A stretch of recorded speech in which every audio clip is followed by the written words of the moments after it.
Okay. So, I basically just chose this book because it's something that I think you'd get something out of, right? So, what do you think? Is this a book that you think that you would get value out of? Yeah, it definitely is because it talks about communication and all that type of stuff. I think anyone Hmm. could benefit from that. Hmm.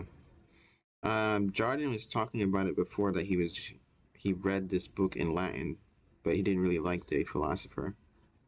Do you know about philosophy? No, I don't know anything about philosophy. Hmm. So, I mean, and this is something that I was thinking about before, but basically we're kind of just dipping our toes in the water, really. Um, Yeah, Even though this is basically like a 200-page book, we're still dipping our toes in the water. And um, if that makes any sense to you, because there's a lot to when there's a topic this large, there's a lot to cover, and 200 pages doesn't really um, give you the full picture. Which is why they wrote the introduction and things like that, so you have understand the author a little bit better. Cicero, I mean. yeah. Hmm. Um, this is kind of I'm not really used to this. I'm used to recording the book club intros, things like that by myself. Not sure what to say now that I have you here. I'm guessing you'd feel comfortable answering any sort of question, really, right? I'm sorry, what was that? You'd feel comfortable answering any sort of question Yeah, in that's regards to that's the yeah. book. Um, when I was doing this with the jam, he already had he already knew what we were reading. He already read it, so he kind of came in with his own thing. He had his own thing to say, but this time is different because I haven't read this book. I only read Yeah, a me too. few things here and there. So I'm kind of taking I I really feel like it's up to me to take you through this book, even though I haven't read it yet. Yeah, we're sort of going into this blind kind of. Yeah. Um, do you think that this is a book that you want to read to completion? Um, yeah, maybe it could be like a sort of like a Slaughterhouse 5 thing where we maybe read it over a long period of time, but eventually Hmm. we do get it done. Okay. Uh, the original idea that I had was to have it be a weekly thing, right? Oh, nice. Yeah, that's a good idea.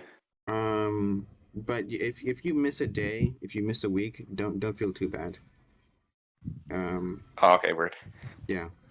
Um, yeah. It just comes with the territory. Things Yeah. happen. Um, but yeah, we'll just get started with the book. You can read it. You can see it. Yeah. Um, we're starting in the middle as well. Um, that's what they call it, right? In medias res. Are you familiar with that kind of storytelling? Not really. Where it's where you start in the middle and then the audience is taken to the beginning and they have to figure out how you got to the middle. All right, yeah, I get what you mean then. Um, but this kind of section is just something that when I picked up this book, I was reading it from the start and I was kind of getting lost a little bit. Um, I wasn't that focused.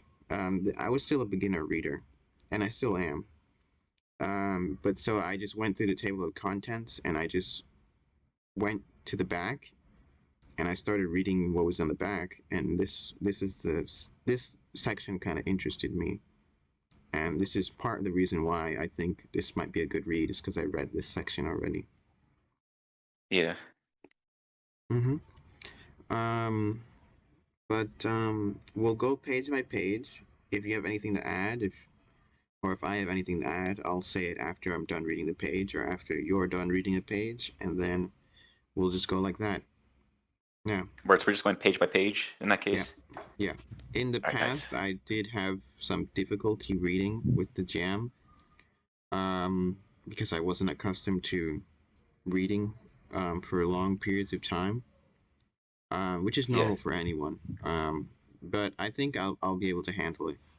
I think I think I'm a little better now at reading. nice.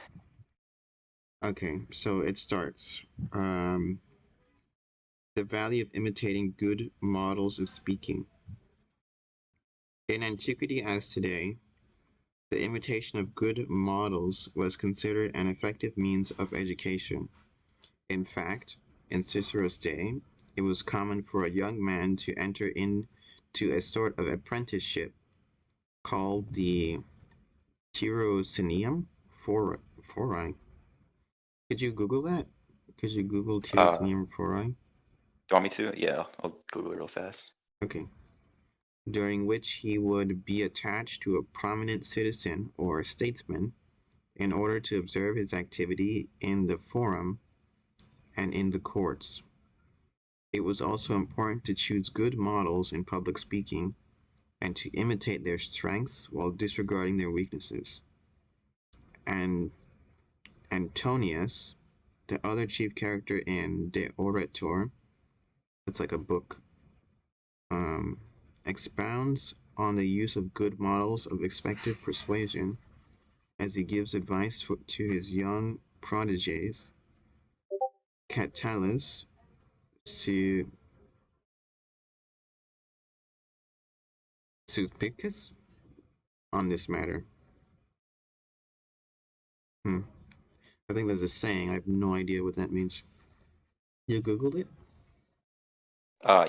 Yeah, it means a Or is it period of recruitment, um, in distinction of like a military setting. so separate from military setting? Or it's like a military Uh, setting? no, like yeah, it's like a military specifically type of recruitment, I guess. Um, Jardin was talking about Marcus Aurelius, and he was like a Stoic philosopher. So, we since we're not familiar with any type of other philosophy other than things here and there, we might not. It might not be the best reading, but I still want to read it to see what the book has to offer, and then maybe later down the road, when we gain more knowledge and things like that, we'll have more stuff to comment on. Yeah. Are you familiar with this type of philosophy or things like it or related things Nah. like it? Not at all. Sort of going in blind, you know. I actually read Plato, believe it or not, in middle school in That was seventh cool. grade. Yeah, I don't remember much, but I think it was the social contract. But yeah, I did not do the best in that class, and I don't remember much of it. Oh, I see. Um, Not that the class was hard; it was just I wasn't really a good student back then. I've never Um, been a good student, so I can really? feel you. Yeah. Okay. Um, Continuing in the book. Well, Catullus, let me take our friend Sulpicius here as my starting point. I first heard him in a minor case, when he was quite young. His voice, his appearance, his bodily movements, and all his other qualities were well suited for the task that we are considering. His manner of speaking, however, was quick and impetuous, a mark of his talent. His words were boiling over with excitement, and were a little too exuberant, a mark of his youth. I did not think this contemptible. I like to see fertility in a young man.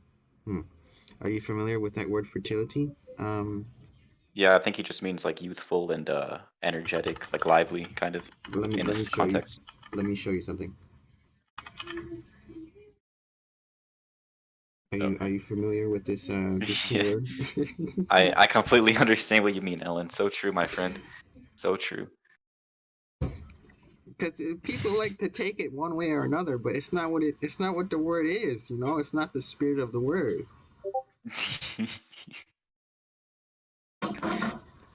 You know, it's not the God damn. spirit of the Yep. word. I feel you. And just speaking of things like that, spirit of the word, this we have to keep in mind that this is a translated text. Right. Yeah. So we are working with the best that we can. Um, but I will say so far, I don't have any problem with it. I just, there's always more to see when you have a translation. Yeah. I suppose. Like with any kind of anime or things like that. Often what's translated is not exactly what's being said. Yeah.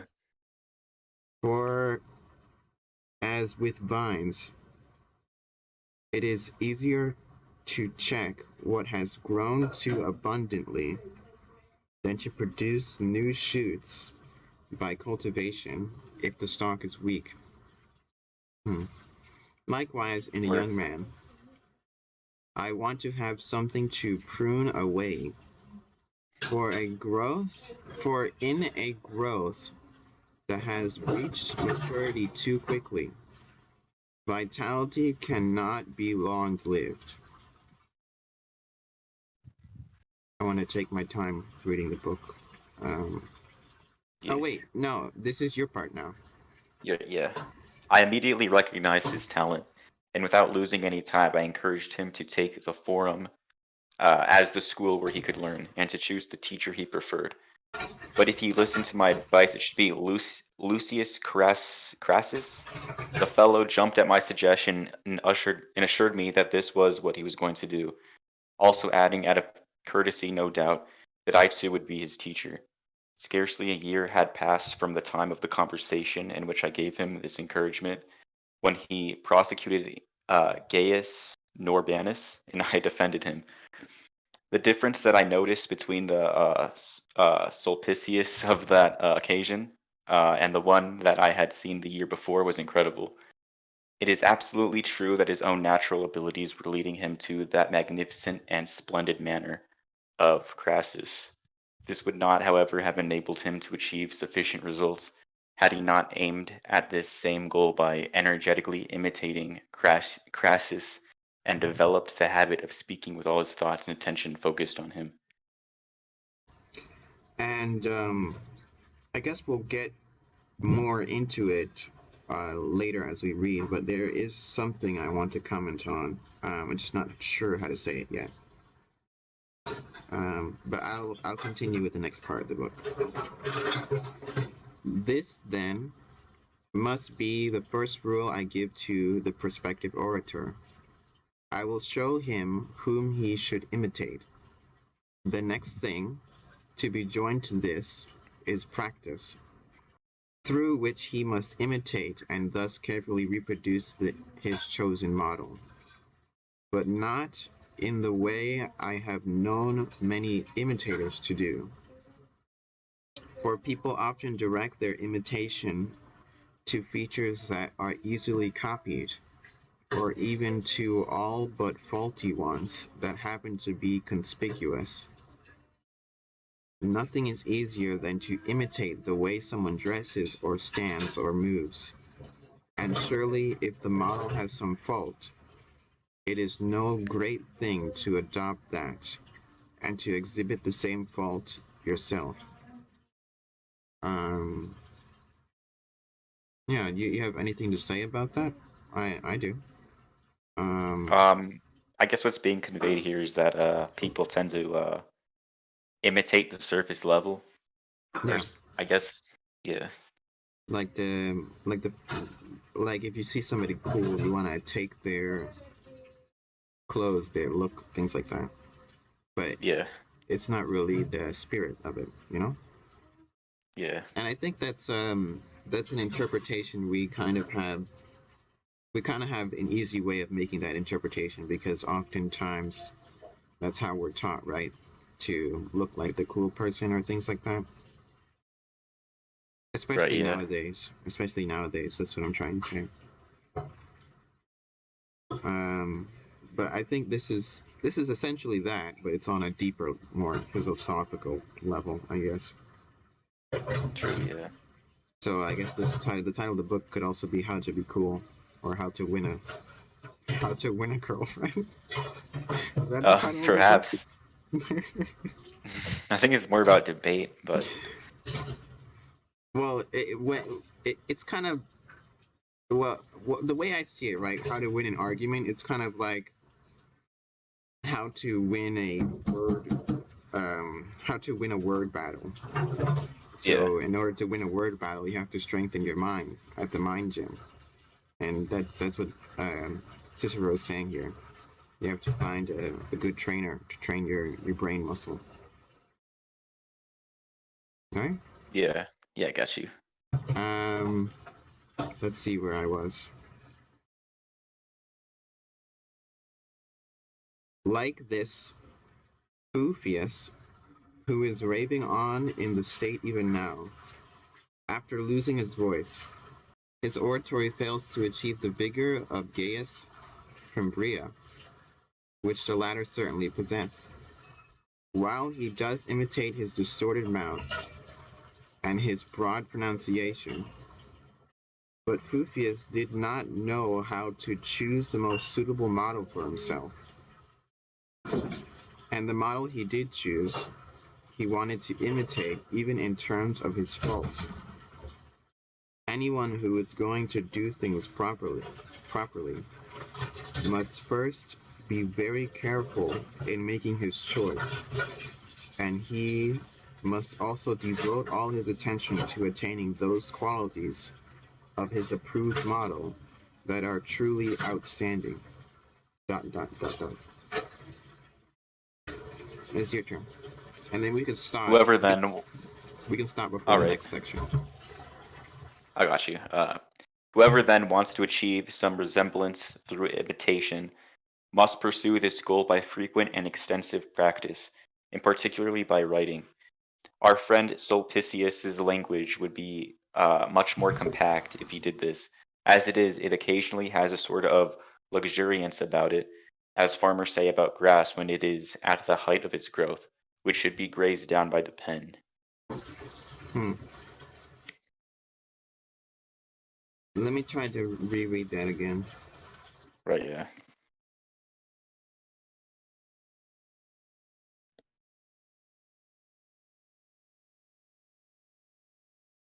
He's saying that you should try to focus your language by writing, and that's how you Yep. learn. That's how you practice your imitation. So, the value of imitating good models for speaking. So, my main takeaway, the thing that I took away from this when I first read it was the part here. His manner of speaking was quick and impetuous, a mark of his talent, and the other thing, a mark of his youth. And then it focused on finding a model, but not, but making sure not to focus on things that are easily copied, right? And Yeah. that was my main takeaway. That was the thing that I took away from this section was um, often people try to copy things that are surface level. So then my takeaway was when I try to imitate people, I should look, and I'm using the book's word, imitate. I should look deeper, a little under the surface to see what are the things that make a person tick. You see what I'm saying? And Yeah. try to work around that. Um, I don't want to go on for too long without having you say something, so I'll let you speak before I continue. Oh, yeah, I don't really have anything to add. I just think he used a pretty good example with I'm sort of drawing a blank at the names. I might have to go back. But I guess the example he used was that imitation in speech isn't really as it's more surface level, I guess, than imitation through writing, which is what someone should strive for. Hmm. I guess there's something to be said about that, right? Yeah. Um, Often in artistic practice, right? There's this idea of working through a sketch or an idea, things like that, by making multiple iterations of the idea. So basically, practicing through writing is like an iteration of speaking, and you kind of work through your ideas like that. Is that kind of what you're getting at? Kinda, yeah. Um, yeah, it's like it's like when you're learning a language, you want many different kinds of input, things like that. Yep. Um, the thing I wanted to add to what I was saying was often that's part of social learning is something called emulation. So as um, children, we emulate the adults and we try to act like them. Essentially, that's part of social learning.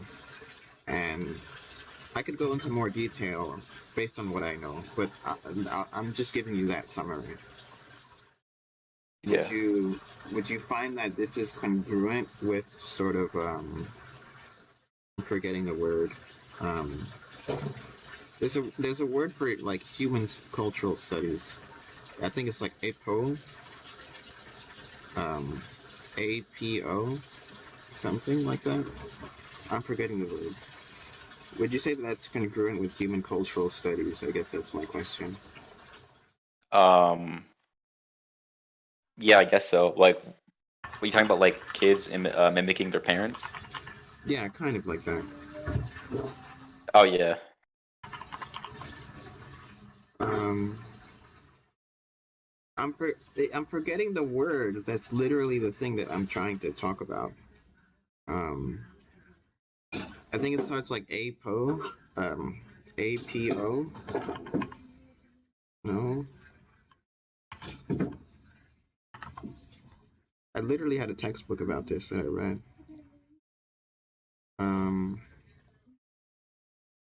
Anthropology. That's what it's called. Um, yeah, social learning anthropology.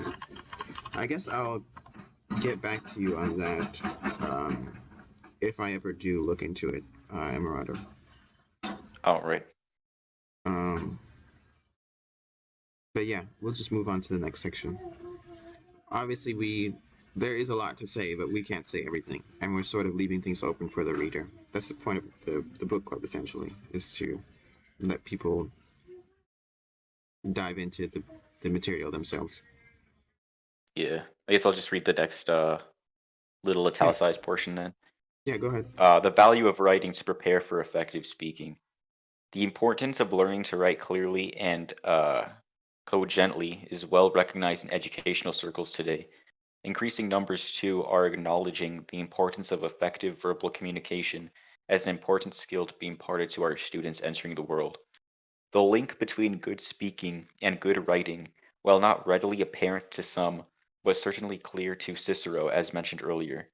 Effective written composition entails the activities of invention, arrangement, and style, the first three of the five activities of the orator, and as such serves as a model exercise in training for effective speaking. For my part, said Croesus, I approve of your habit of taking as a starting point some very case similar to those brought up into the forum, and of speaking on it in a manner that is as true to life as possible. Most people, however, when doing this, merely exercise their voices, and not very knowledgeably at that, build their strength, quicken the speed of their tongues, and revel in the flood of their words. They have heard the saying that the way to become a speaker is to speak, and this misleads them. For there is another saying that is equally true. The easiest way to become a wretched speaker is to speak wretchedly. Hmm. It's a bit of a diss there, isn't that, Emerardo? Yeah, I guess. like a pretty old century around the time of 400 BCE. For this reason, although it is also useful in these practice session of yours to speak extemporaneously on a regular basis, it is still more useful to take some time for reflection in order to speak better prepared and with greater care. What is most fundamental, however, is something that, to be honest, we do least of all, for it involves a great deal of effort, which most of us try to avoid. I mean writing as much as possible. It is the pen, that is the best and most eminent teacher and creator of speaking, and I am saying this with very good reason. If extemporaneous and random speech is easily surpassed by preparation and reflection, the later, the latter in turn, will certainly be outdone by constant and diligent writing. Um, that is something I didn't quite touch on when I was talking about um, writing as a form of input or iteration. Is that writing is also a part of learning, right? It's a part of learning Yeah. language. Essentially, is that you write. Um, so I think I think what they're getting at essentially is the idea of language itself, not the idea of speaking, right? Yeah. I think he's saying Because writing is also an equal part makes a good speaker as well as speaking. right, um, essentially what I'm getting at is um,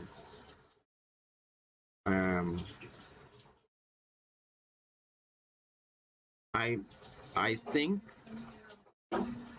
what is being said is essentially close to the idea of um, I want to say muscle memory, but essentially it's like what it feels like is some kind of applied learning language theory. That's what it feels like to me, and I don't know how to describe it. What do you think? You Um, you also um, you also watch that YouTube video, that YouTube channel that has exercise videos and some of the language learning thing. So I'm guessing yeah. you have some kind of cursory knowledge on that. What do you think about what I just said? Um, about how this is more about like Language, language acquisition in general. kind of, yeah. That's what it feels like. Yeah, I'd agree with that. Um, Um, yeah. I'm not sure how to describe it, but all, all I all I can give you are examples of what I'm talking about. Um, well, yeah. If I have anything more to say, I'll expand on it in the later pages. But you can go ahead.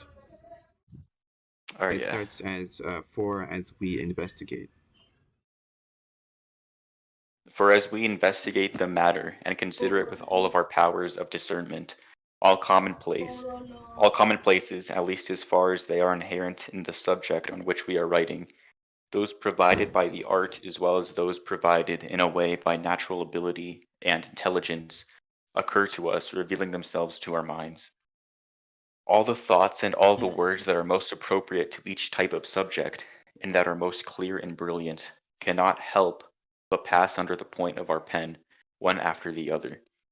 In addition, writing perfects the ability of actually arranging and combining words, not in a poetic, but in a kind of oratorical measure and rhythm.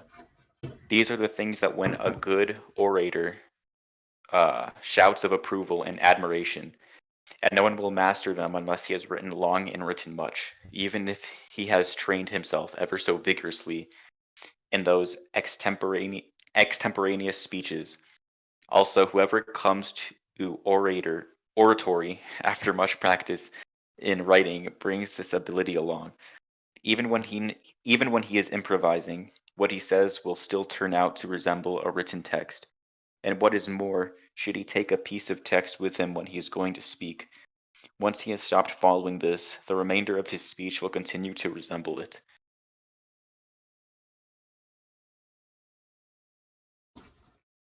I guess that's just advice for public speaking, pretty much. Yeah. Um, I'll continue. A ship at full speed, when once the rower rests upon their oars, still maintains its own momentum and course, even though the thrust of the oar strokes has been interrupted. The same thing happens in the case of a speech. When the written text leaves off, the remainder of the speech still maintains like a course, sped up, sped on by the similarity to what was written and by its impulse. What I used to do as a very young man in my daily practice session was to apply myself especially to the same exercise that I knew Gaius Carbo, my old enemy, had always employed. I would set up as a model some verses, as impressive as possible, or I would read a speech, as much of it as I could manage to memorize, and then I would express exactly what I had read, but oh, choosing different words as much as I could. But after a while, oh, I noticed this method had a defect. The words that were most fitting in each case, and that were the finest and most distinguished, had already been appropriated by Eminus? It's If Ennius. Ennius, if I was practicing with his verses, or by Gratius, if I happened to use a speech of his as my model. Um, these are names that kind of, I don't really sure how to pronounce some of these, Yeah, but I guess I'll just try. we gotta roll with it. Yeah. Um, if therefore I chose the same words, I gained nothing. And if I chose others, I was actually doing myself harm, because I was getting used to employing words that were less appropriate. Afterward, it seemed a good idea, and this was the practice I adopted when I was a bit older, to take speeches of the great orators from Greece and reformulate them. The advantage of choosing these was not only that, when rendering in Latin what I had read in Greek, I could use the finest words that were nevertheless common, but also that, by imitating Greek words, I could coin certain others that were new to our language, provided they were appropriate. Yeah, Uh, so I guess he's saying he used to. Yeah, I mean, I guess he's saying there's a translation can help improve language as well. yeah. It's like even I think that's even a step above my interpretation. It's almost like a language expansion theory, basically. Yeah. We'll just continue on. Word. Um, The requirements and education of the ideal speaker. As we look back on the entries in this brief volume and consider the activities of the speaker and rhetorical precepts offered in the typical rhetorical handbooks of Cicero's day, we realize that we have encountered only the proverbial. proverbial tip of the iceberg. A full accounting of all the rules for persuasion would fill many volumes of this size. Do you know what Moreover, proverb? according to Hold on, that's my section. my bad. Yeah, sorry. Do you know what proverbial means? Uh, I guess he's meaning like the surface level, essentially. Like Um, he's barely touching you the know, tip of the iceberg. yeah, You can say you can use the word proverbial when you're making a reference to a metaphor. So proverbial tip of the iceberg is making a comparison to the tip of the iceberg as a metaphor. yeah, So it's almost like saying the aforementioned tip of the iceberg. It's almost like saying that, but specifically emphasizing the fact that it's a metaphor. yeah. hmm I can't really give you an example because I feel like I would kind of force it since I mean, we there's kind of no already have the example. We can see it like how he wrote it right here. So yeah yeah I think I can uh, get what you're saying. okay. Moreover, according to Cicero, the precepts for persuasion contained in the typical handbooks are only a small part of what goes into creating a real speaker, one who possesses the genuine power and ability to persuade his listeners. The challenge of speaking effectively in public is a monumental one, and to do so with effectiveness and success requires not merely knowledge of the precepts of the art of rhetoric, a considerable amount of inborn talent and diligent practice, but also a capacious knowledge, broad and deep, of those subjects that we still know today as the liberal arts, quote unquote. It is fitting to conclude our survey of Ciceronian persuasion where Cicero himself begins. In the preface of De Orator, addressed to his brother Quintus, Marcus speaks at some length about the difficulty of becoming a great speaker, and he outlines what he considers the requisites of the ideal orator, the exploration of which he then pursues in the subsequent pages of his great masterpiece. As he readily concedes, few people are up to such demands, but knowledge of the art, application of our intellects, and a broad education will help all of us become more effective speakers who know how to convince people and win an argument. Um, you have to take into account Cicero is a man of his time, right? So when he's speaking Yes. of things like inborn talent, I think he's kind of referring to like he's basically referring to the idea of like talent basically coming from God, and some God gives some people talent and some people don't. He makes people different, and I think that's really the idea that Cicero is coming from, since he was, like I was saying, he's a man of his time. Yeah. Um, I, I, I don't really believe such a thing, but um, I certainly believe anybody can reach their potential. I just don't know if it's like capped, I would say. What do you think? Um, I guess we can imply what he's saying here instead of just thinking about God-given talent. We can just you can just think of talent as like certain people being naturally better at certain things, depending on what it is. Right. But it does use the word inborn. Yeah. Well, I mean, you could have like I mean, you could have like inborn talent for certain things, probably Like depending what? on certain. I mean, certain people are just better at certain things. Like maybe, for example, maybe if it's like a physical thing, for example, like if somebody had better eyesight than somebody else, they'd probably be Yeah. like a better at like eye coordination type of tasks.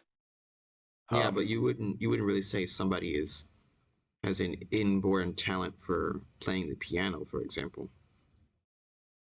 Would you? um,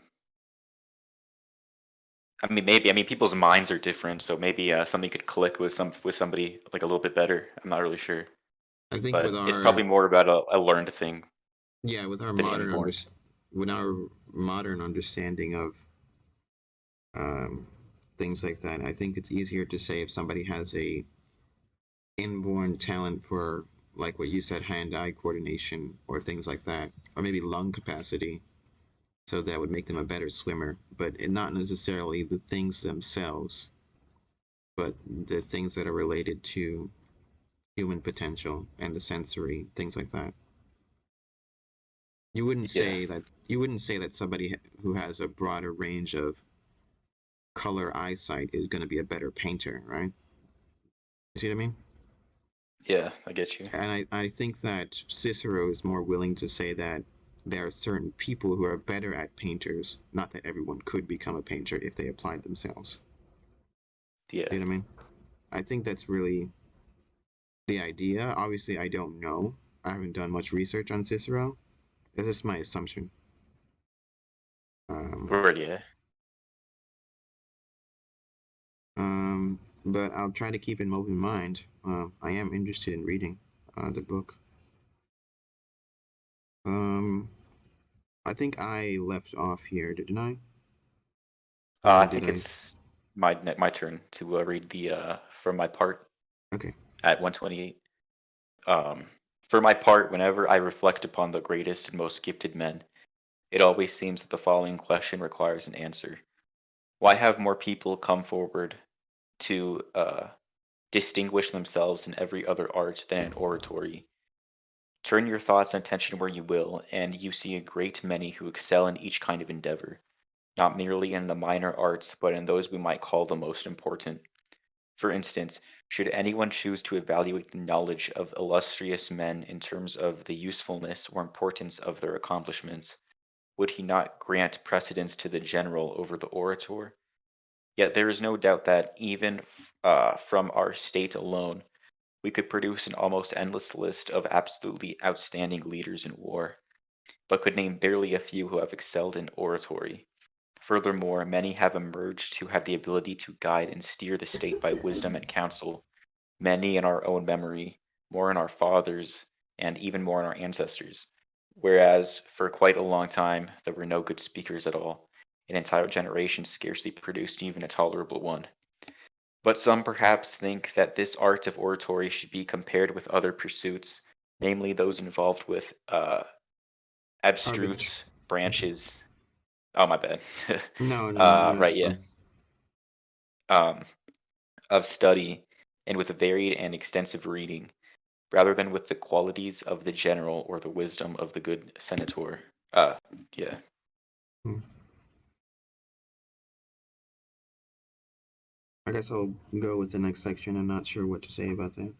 Um, yeah, if so, let them indeed turn their attention to these kinds of arts and examine who and how many have distinguished themselves in each.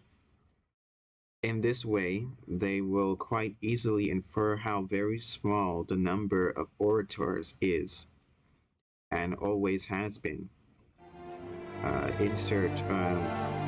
Insert the meme of the astronaut shooting the other astronaut. right, You know that one? Always has yeah. been. Okay. And that's what I usually do. Do you notice that sometimes in the book club I do like these edits, so I put the memes inside? Uh, yeah. Yeah, I did that the last time I did that with Ice Cube song with the gangster rap. Oh, nice. Yeah. For instance, as you know, the most learned consider philosophy, as the Greeks call it, to be the creation and mother of all the valuable arts, so to speak. Yet even here in philosophy, it is difficult to reckon how many people there have been, so notable for their abundant knowledge and for the variety and vast range of their studies, who not only worked as specialists in one single area, but have embraced all that exists in their thorough investigations or their di- dialectical reasoning.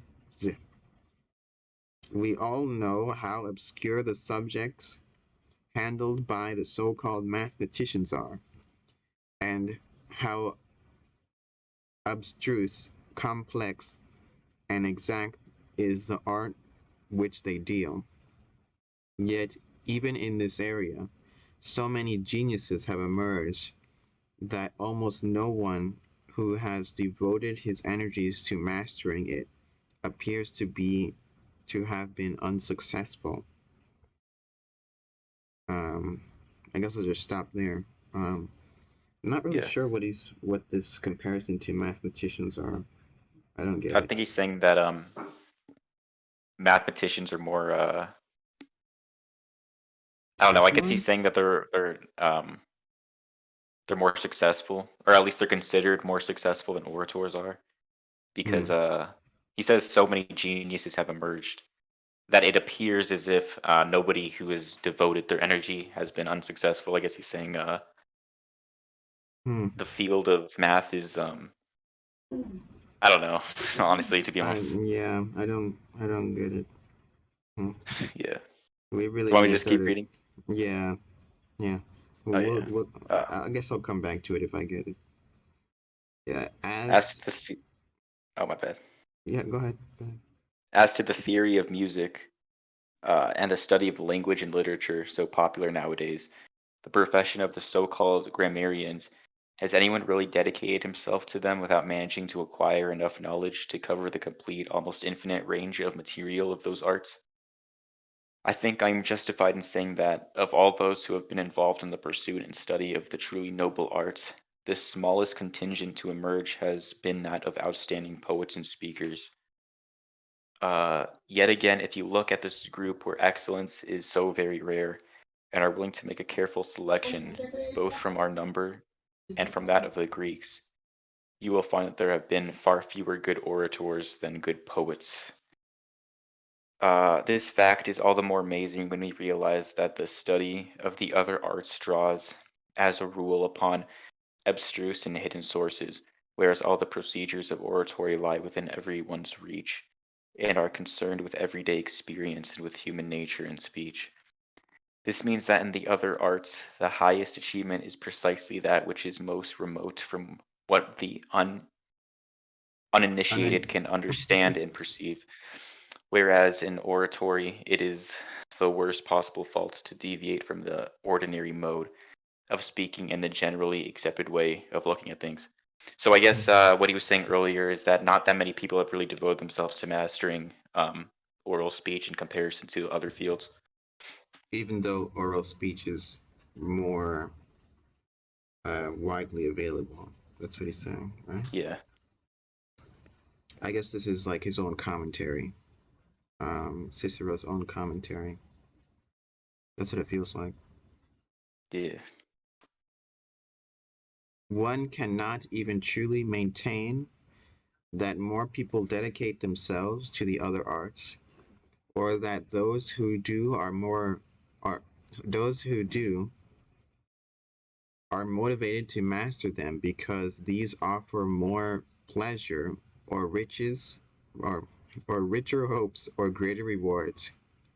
And in this respect, I need not mention Greece, which has always aspired to the leading position in eloquence, or the famous city of Athens, the inventor of all learning, where oratory in its highest form was both discovered and perfected. For surely, even in this community of ours, no study has ever enjoyed more vigorous popularity than the study of eloquence. Hmm. Um, obviously, you know, Greece, that sort of corner of the world is it's only one pocket of the world when you're considering the time scale that we're on. Obviously, there were yeah, many sort of studies of eloquence, things like that, in other parts of the world. Um, I'm certainly thinking of um, at the time. the area that is modern day China. There were certainly different kinds of aspects of beauty, I would say, that were being pursued. I'm not sure how to describe it. I was kind of I was kind of lightly going through a documentary on Chinese poetry that I was interested in. Um, but yeah, um, that was just a tangent. Basically saying the world is a big place. That's what I'm saying. Yeah. Um, once we had established our authority over all nations, and the stable peace had provided us with leisure, almost every ambitious young man, though he should devote himself to oratory with all the energy he had. At first, it is true, they accomplished only as much as their own natural ability and reflection allowed, for they were aware of any theory, and assumed that there was no definite method of practicing or any rule of art whatsoever. But once they had heard Greek orators, had come to know Greek writings on the subject, and had called in teachers, our people were fired up with a really incredible zeal for learning all things. It's quite interesting, I would say. Sort of Yeah. like a cross cultural learning experience, right? That sort of makes you Yeah. want to learn more. I certainly feel that way towards Japanese and Japan and things like that. Yeah, me too. Certainly, my interest in Japanese has made me more interested in learning foreign languages and foreign cultures as a whole. I would say that, Yeah, and me sort of too. expanding my horizons like that. Um, yeah, but it's interesting hearing the hearing it being described by Cicero in his own way, essentially. Um, Yeah. yeah, but you can go ahead and read the next page. All right. They were urged on by the scope of variety and frequency of cases of every type, so that the theoretical knowledge that each had acquired by his own study was supplemented by constant practice, which was more effective than the precepts of all teachers. In addition, there were laid before them, just as there are now, the greatest rewards for this pursuit in terms of influence, power, and prestige. Moreover, there are many indications that the natural ability of our people was far superior to that of all others from every other nation. Uh oh. Considering all this, who wait, what? Well, you read a sentence like that and you don't want to say "uh oh." I mean, I mean, as you said earlier, it was a sort of a product of the time. This is just sort Yeah, of the thoughts of the time. yeah, okay. I mean, this is still kind of like a new idea if you think about it, like only like 100 years old. I mean, some countries still believe this about their own land. Yeah, I guess so. Um, I'm considering sorry. all this, oh, it's my bad now. No, I was interrupting you. Considering all this, who would not rightly be amazed that in the entire history of generations, of ages, and of communities, such a slight number of orators is to be found? The truth of the matter is, however, that this faculty is something greater and is a combination of more arts and pursuits than is generally supposed. For, in view of the enormous number of apprentices, the rich supply of available teachers, the exceptional talents engaged, the infinite variety of cases, and the utterly magnificent rewards held out for eloquence, the only conceivable explanation of this scarcity is surely the incredible scope and difficulty of oratory. To begin with, one must acquire knowledge of a very great number of things, for without this, a ready flow of words is empty and ridiculous. The language itself has to be shaped not only by the choice of words, but by the arrangement as well. Also required is a thorough acquaintance with all the emotions with which nature has endowed the human race, because in soothing or in exciting the feelings of the audience, the full force of oratory and all its available means must be brought into play. Hmm. That certainly sort of builds on the whole language theory that I had in mind, right? Yeah, Sort of like learning how to express your, learning how to contain your emotions with sort of acquired knowledge, essentially. I think that's what it is, right? indeed, yeah, I agree. I think this guy ties in with what he's saying earlier as well about how it's not as revered as a study, I guess, even though more people. I guess he's attributing the fact there's not that many orators to how complicated the field is. Yeah. Would you say that there's a fair assessment? Um, Maybe I'm not really sure. It might also just be yeah. I mean, maybe there could be many factors for why a certain field isn't as like renowned as another one. I mean, he Yeah. used the example of math earlier. I don't really know why math would be more like I don't know I guess successful. thinking about it now, with our understanding of math, it's probably different from his understanding of math. Yeah. Um, do you watch like math YouTubers? I watch a lot of math YouTubers. No, I hate math, honestly. Oh man. My bad. Uh, Not my What real math YouTubers VP. you watch? Um, I Or watch watch them? it's I just mean like in num. school. I just mean like in school. I hate math. Oh, okay. Um, um, Number file, Matt Parker, Oh, I um, see. things like that. Oh, that sounds I, cool. I guess I'll check them I, out. I watched it actually, sort of related to this. Actually, I watched a podcast called Three Blue One Brown. It's like a collection of like people in the mathematics field, and they talk about mathematics, but the idea of teaching mathematics, and they sort of go over things like that, things that are helpful in teaching, and they actually cover a fair amount. And I kind of feel like what they discuss in the podcast kind of overlaps with what's being discussed here in the book. Just not Yeah. sure how to explain it yet. They kind of go over what's called like a growth versus fixed mindset. Have you heard of that before? Yeah, like the idea that somebody can increase versus somebody else who's fixed, like doesn't can't improve at all. Right. And if it is helpful to sort of shift your thinkings from a fixed mindset to a growth mindset so that you can focus on the things you can do and improve that. Right. Yeah.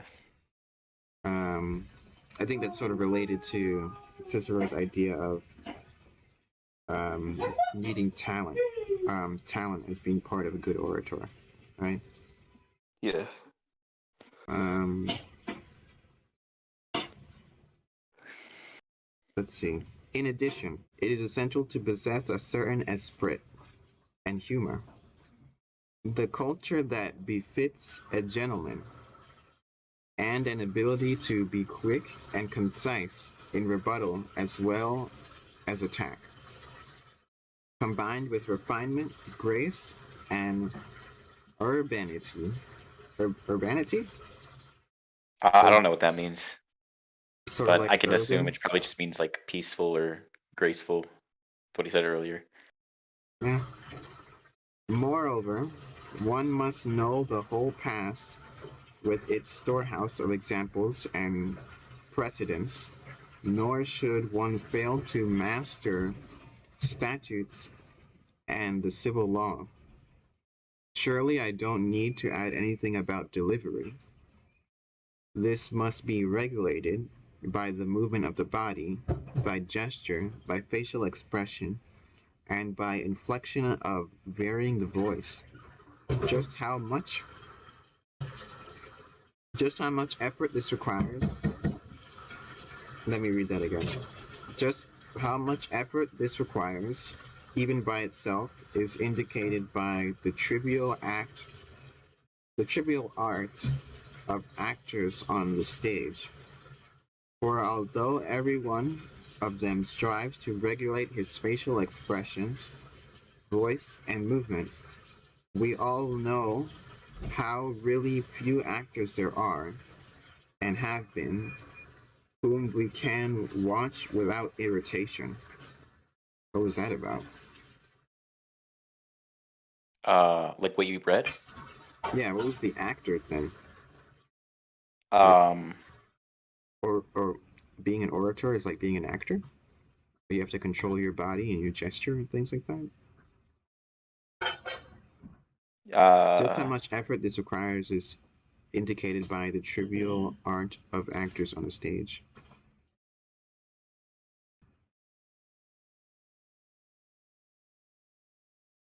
He's saying that some actors are bad and are irritating, and so yeah, so don't be an irritating orator. Is that what he's saying? I guess so. Yeah, maybe. He's attributing. What's it called? I'm not really sure what the word is. What's the word What do for you like controlling your like what's the word for talking? He's talking about like the physical aspect of speaking, right? Like he's not talking about gesture, the actual body words. Yeah, language? yeah, gesture, body language, that type of thing. I guess he's just attributing that to acting. Well, I'll post something in the chat. I'll let you read. I'm gonna post something in the chat. Go ahead with the next thing. It's about Okay. gestures and things like that and being an orator. What shall I say about that universal treasure house, the memory? It is clear that unless this faculty is applied as a guard over the ideas and words that we have devised and thought out for our speech, all the qualities of the orator, however brilliant, will go to waste. Let us stop wondering then why there are so few eloquent speakers, seeing that eloquence depends on the combination of all these accomplishments, any one of which alone would be a tremendous task to perfect. Let us rather encourage our children and all others whose fame and reputation are dear to us to appreciate fully its enormous scope. They should not rely on the precepts or the teachers or the methods of practice in general use, but be confident that they can achieve their goals by means that are of a quite different order. It is at least my opinion that it will be impossible for anyone to be an orator endowed with all praiseworthy qualities unless he has gained a knowledge of all important subjects and arts. For it is certainly from knowledge that a speech should blossom and acquire fullness. Unless the orator has firmly grasped the underlying subject matter, his speech will remain an utterly empty, yes, almost childish verbal exercise. Hmm. So, yeah, I mean, It's like another true, I diss, guess. right? Cicero is kind of full of disses. Kind of sassy, if I might say. Oh my Yeah. god. Va a ser abuela pronto. Not sure what to say. Oh yeah, I did link that video for gestures of public speaking. I watched the whole thing already. No, in 10 years. Nice. Or 11. Oh man, talking with your hands, that's not something I could ever do. That'd be so hard. People do it so naturally. I don't understand. Like, it's just weird to me. Yeah, yeah, I'm not sure how to put it. It just kind of happens for me, at least. Like talking and moving your hands at the same time. Yeah. Obviously, there's the stereotype, like it's an Italian thing, sort of like a New York Uh, Italian stereotype. I'm not sure where I learned this, but for whatever reason, I think I heard one time that the talking with hands thing is something that's completely like learned, based on environment. It's Really? not really something that anyone is like taught specifically. Hmm. Hmm. So Because that's interesting because the way I see it, um, essentially speech itself is like expression, and when I'm moving my hands, I'm basically talking with my hands. That's like the way I see it. You Yeah. see what I mean? Like Yeah, I think so. moving my hands is part of me speaking. That's the way I see it, not necessarily a separate thing that I had to learn. But it is interesting. I guess I might look into that. Yeah. Um, but there is one thing I'd like to add, even based on the last section that you read. Um, he's talking about how you need to have like a certain, like a mastery of all subjects in order to be a good orator, something like Yeah. that. I, I, I certainly like. I can't disagree with that, right? But I think there's obviously different degrees of mastery, right? You can be a master of a subject that takes very little time to master, if that makes any sense. Um, Yeah, indeed. so it's like you have different levels of like understanding that you could be at, and I feel like even at those different levels, even if you don't know everything, you can still be a good orator and speak what you know. I feel Yeah. like I feel like that interpretation is kind of left out because Cicero is kind of being very, very like direct, and Cicero is being very like he's saying he's kind of giving things like the way he think it should be, which I guess is like obviously kind of like appropriate. I don't think the text would last as long as they did if Cicero said you don't have to be that good to be a good orator. Obviously, Yeah. that's not a lasting message. I think the lasting message is you have to be literally the best orator in the world. I think that's more of a powerful message. But what do you think about that? About the different Um, degrees of mastery, things like that, what it takes to be a good speaker? yeah, I'd probably agree that probably he attributed the lack of good orators to how difficult it is. And if we think about his earlier examples, I think it probably makes sense that since he's attributing um, knowing so much, like you have to have like good facial expressions. You also have to have like Mm-hmm. you need to have good vocabulary. And he was talking about writing too, and improving speech. I mean, there's so many things that are going on, so it makes sense. It would be more complicated of a field, I guess.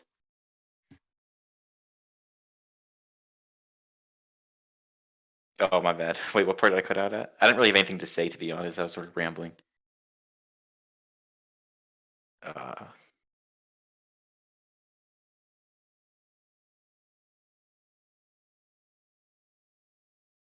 Okay, it's back. Um, yeah, I can hear you. It was a problem. Do you know that voice meter program that I showed you before? I think so. Yeah, sometimes it cuts off. Hi, Big Six. Oh, what's up, Pig? Oh, We what's were up, just guys? finishing up the reading. Oh, okay. I'll let you guys Um, finish that up. um, you were, Emerardo, you were going on about the examples that he was giving, um, Yeah. for, what was it? What was the examples? For attributing the difficulty of what it takes to be an orator. Can you start from there? All right. I was just saying earlier he was giving examples of fields that are more successful than oratory. And I think that's because with oratory, there's more things that you have to have a master of. Because there's the physical element, and then there's also writing, which you mentioned at the beginning of what we were Right. reading, and then just being able to convey what you're saying. I guess like there's like multiple things you gotta be good at.